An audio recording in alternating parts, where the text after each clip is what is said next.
Hello everyone, welcome to all about experience.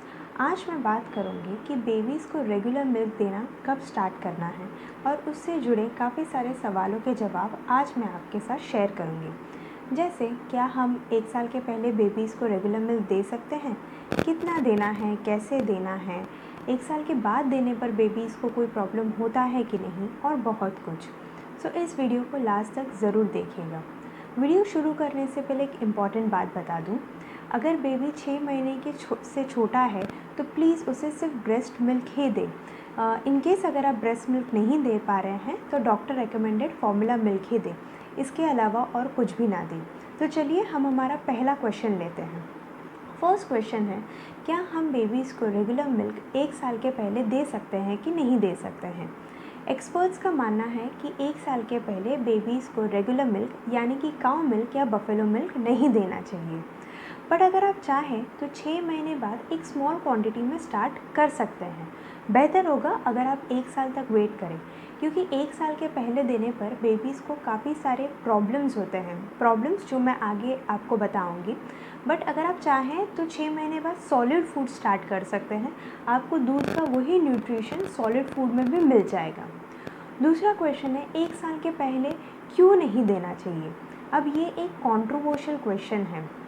Experts का मानना है कि 1 साल के बाद देना चाहिए, बट अगर हम हमारी एक्सपर्ट्स यानी कि अगर हम अपनी मॉम से बात करें तो वो यही कहेंगे कि हमें बहुत पहले ही रेगुलर मिल्क देना स्टार्ट कर दिया था। अब हमें जो रेगुलर मिल्क दिया है उसके पहले रीज़न है अनअवेयरनेस।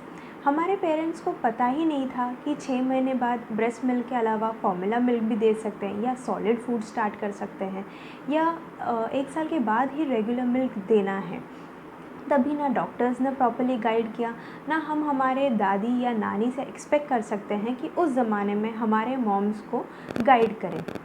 एक्चुअली 1 साल के पहले इसीलिए नहीं देना चाहिए क्योंकि बेबीज़ को गैस्ट्रिक प्रॉब्लम हो सकता है, डायरिया, वॉमिटिंग या एलर्जी हो सकती है।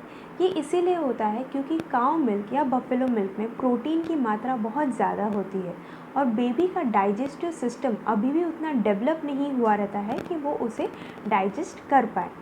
बहुत सारे मॉम्स ये भी क्लेम कर सकते हैं कि हमने तो हमारे बेबीज़ को रेगुलर मिल्क दिया, उन्हें तो कुछ नहीं हुआ, वो एकदम फिट और फाइन है। इन दैट केस आप और आपका बेबी दोनों बहुत लकी हैं कि बेबी ने रेगुलर मिल्क को पूरी तरह डाइजेस्ट कर लिया। बट सारे बेबीज़ एक जैसे नहीं होते हैं, कोई डाइजेस्ट कर पाते हैं और कोई नहीं कर पाते हैं। अच्छा, एक बात मैं आपको बताना चाहूँगी कि जो रेगुलर मिल्क है वो आप पूरे टाइम बेबी को ना दें, मीन्स उससे ही उसका पेट ना भरे, क्योंकि रेगुलर मिल्क में विटामिन सी, ई और कॉपर की कमी रहती है। तो आप दूध के साथ सॉलिड फूड भी ज़रूर दें बेबी को, ताकि उसका डाइट जो है वो बैलेंस रहे। तीसरा क्वेश्चन है, तो सही टाइम क्या है बेबी को रेगुलर मिल्क देने का। तो फर्स्ट और सेकंड पॉइंट को मैं फटाफट एक शॉर्ट ब्रीफ में आपको मैं बता दूं। वेट करें 1 साल तक तो बहुत बेहतर होगा, लेकिन अगर आप चाहें तो 6 महीने बाद एक स्मॉल क्वांटिटी में दे सकते हैं। जब तक आप ब्रेस्ट मिल्क, फॉर्मूला मिल्क और सॉलिड फूड पर ज़्यादा डिपेंड है, एक छोटा क्वांटिटी देने में कोई हर्ज नहीं है। 3 दिन वाला जो रूल है, 3 डे रूल, वो ज़रूर फॉलो करें। 3 दिन बेबी को दूध देकर देखिए कि उन्हें कोई प्रॉब्लम हो रहा है कि नहीं हो रहा है। इन केस अगर कोई प्रॉब्लम हो रहा है तो आप तुरंत ही उसे डिसकंटिन्यू कर दीजिए, उसे बंद कर दीजिए। फोर्थ क्वेश्चन है कि कैसे हम स्टार्ट करें रेगुलर मिल्क देना। आपने बहुत जगह पढ़ा होगा या सुना होगा कि आप रेगुलर मिल्क को ब्रेस्ट मिल्क या फिर फॉर्मूला मिल्क के साथ मिक्स करें या फिर पानी के साथ मिक्स करें। मेरा पॉइंट ऑफ व्यू है कि मिक्सिंग नहीं करना चाहिए रेगुलर मिल्क को किसी के साथ भी, क्योंकि मिक्सिंग से एग्जैक्ट रिज़ल्ट नहीं मिलेगा कि बेबी दूध को डाइजेस्ट कर पा रहा है कि नहीं कर पा रहा है। मैं ऐसे सजेस्ट करूँगी कि आपको अगर देना है तो एक बहुत स्मॉल क्वांटिटी में, छोटे क्वांटिटी में शुरू कीजिए और उसे हो सके तो दिन में दीजिए। सुबह होगा तो और भी अच्छा रहेगा। इससे 2 फ़ायदे होते हैं, एक तो बेबी को पूरा दिन मिल जाएगा उसे डाइजेस्ट करने में, और दूसरा है कि इन केस अगर कोई प्रॉब्लम होता है बेबी को तो हमें दिन में ही पता चल जाएगा। नेक्स्ट क्वेश्चन है कि कितना दूध बेबी को देना चाहिए। अब 1 साल के बेबी को around 12 ounces to 16 ounces of milk का रिक्वायरमेंट रहता है। बट अगर आपका बेबी उतना दूध नहीं पीता है तो कोई बात नहीं है। पहले जैसे बेबी पूरी बॉटल दूध पी लेता, ऐसे ज़रूरी नहीं है कि आगे भी वो कंटिन्यू करे, वो शायद नहीं भी पी सकता है उतना दूध। इन केस अगर आपका बेबी उतना दूध नहीं पीता है तो आप सॉलिड फूड दीजिए, मिल्क प्रोडक्ट्स दीजिए, जैसे कि चीज़ हो गया, दही, पनीर, ये सब दीजिए। इससे भी बेबी का डाइट जो है वो बैलेंस हो जाएगा। अच्छा, एक बात और, दूध एक इम्पॉर्टेंट ड्रिंक है, न्यूट्रिशनल ड्रिंक है, पर इसका मतलब ये नहीं कि आप उसे एक मील में ही कंसिडर करें। मेरा मतलब ऐसा है कि अगर आप बेबी को दूध दे रहे हैं तो उसे 2 मील के बीच में दीजिए, जैसे कि नाश्ता और डिनर के बीच में आप उसे दूध दे दीजिए, या ब्रेकफास्ट के बाद आप उसे दूध दीजिए। ऐसे नहीं कि ब्रेकफास्ट या नाश्ते में आपने उसे सिर्फ दूध दे दिया है, इससे उसका डाइट जो है वो बैलेंस नहीं रहेगा। तो आप सिर्फ दूध पे फोकस मत रहिएगा, सॉलिड फूड भी उतना ही इम्पॉर्टेंट है, उतना ही बेबी को देते रहिए। ओके, नेक्स्ट क्वेश्चन है कि कौन सा देना है, काऊ मिल्क या बफेलो मिल्क। तो चलिए पहले हम इसका न्यूट्रिशनल वैल्यू जान लेते हैं दोनों दूध का। पहला है फैट्स। फ़ैट जो है वो भैंस के दूध में ज़्यादा है, बफेलो मिल्क में ज़्यादा आपको फ़ैट मिलेगा और काऊ मिल्क में कम मिल जाएगा। इसीलिए बफेलो मिल्क गाढ़ा होता है और काऊ मिल्क पतला होता है। बट वही बेबी को अगर काऊ मिल्क देते हैं तो वो इजीली डाइजेस्ट कर पाते हैं, वही बफेलो मिल्क थोड़ा सा डिफ़िकल्ट हो सकता है बेबी को डाइजेस्ट करने में। नेक्स्ट है प्रोटीन। प्रोटीन भी बफेलो मिल्क में ज़्यादा है, काऊ मिल्क में कम है। इसीलिए बफेलो मिल्क जब अगर पीते हैं तो शरीर थोड़ा गर्म या हीट बढ़ने का थोड़ा चांसेस हो सकता है और इसीलिए बेबी को डाइजेस्ट करने में भी थोड़ी सी दिक्कत आ सकती है। वही काऊ मिल्क जो है, गाय का दूध, वो इजी हो जाता है बेबी को डाइजेस्ट करने के लिए। नेक्स्ट है कैल्शियम। ना कैल्शियम जो है वो बहुत ही इम्पॉर्टेंट रोल प्ले करता है, स्पेशली बेबीज़ के ग्रोथ और डेवलपमेंट के लिए। वो बोन्स, टीथ, हाइट, स्ट्रेंथ, उसी के लिए बहुत एसेंशियल होता है। तो कैल्शियम जो है वो भी बफेलो मिल्क में आपको ज़्यादा मिलेगा और काऊ मिल्क में जो है वो कम मिलेगा। नेक्स्ट है कैलोरीज़। कैलोरीज़ भी आपको बफेलो मिल्क में ज़्यादा मिलेगा, काऊ मिल्क में कम मिलेगा।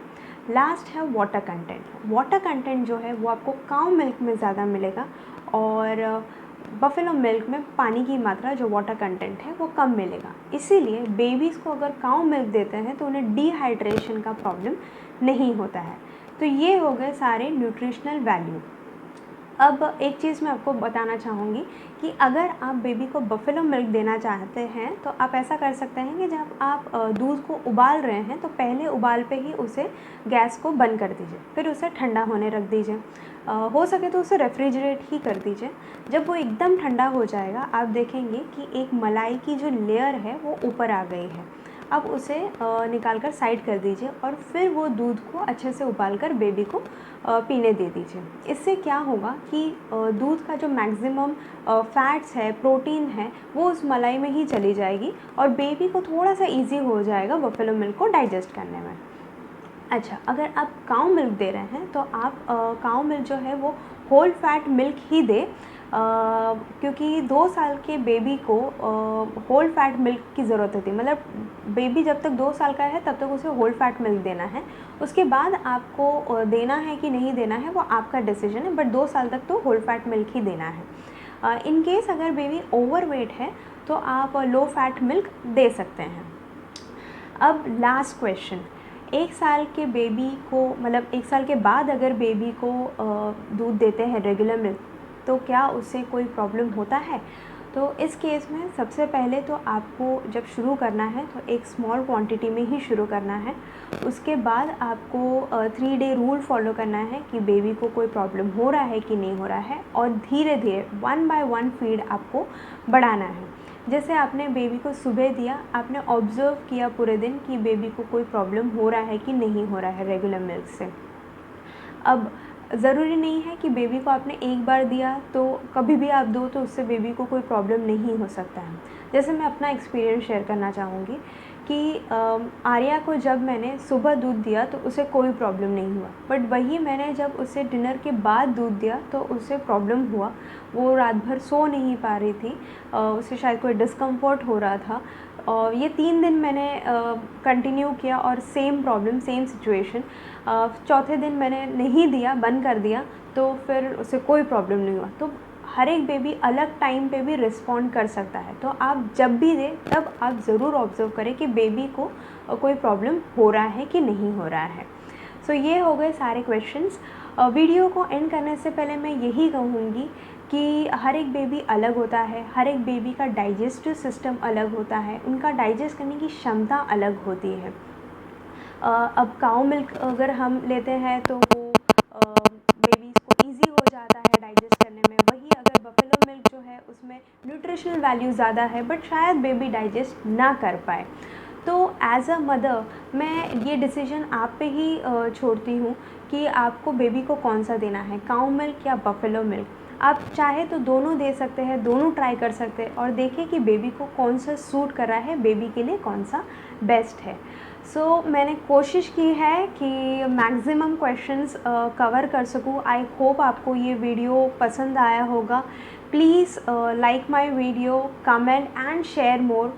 और अगर आपने मेरा चैनल सब्सक्राइब नहीं किया है तो जल्दी से सब्सक्राइब कीजिए for more upcoming videos. Have a great day, see you soon, bye.